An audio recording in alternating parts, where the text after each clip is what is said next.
اور مودی کے زیر اقتدار بھارت میں مسلمانوں کے خلاف نفرت انگیز جرائم کے ہوشربا انکشافات ہوئے ہیں۔ انڈیا پروسیکیوشن ٹریکر کی رپورٹ نے مذہبی بنیادوں پر ہندو انتہا پسندوں کے نفرت انگیز جرائم کا پردہ فاش کر دیا۔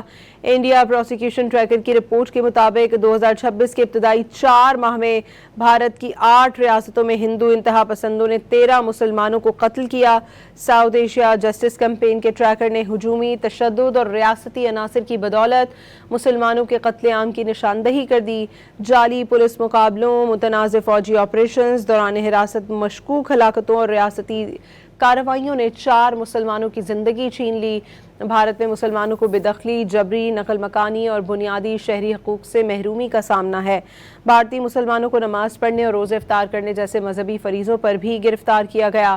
متنازع اسپیشل انٹینسو ریویژن کے ذریعے 13 ریاستوں میں 56 ملین سے زائد ووٹرز بالخصوص مسلمانوں کو انتخابی فہرستوں سے نکال دیا گیا۔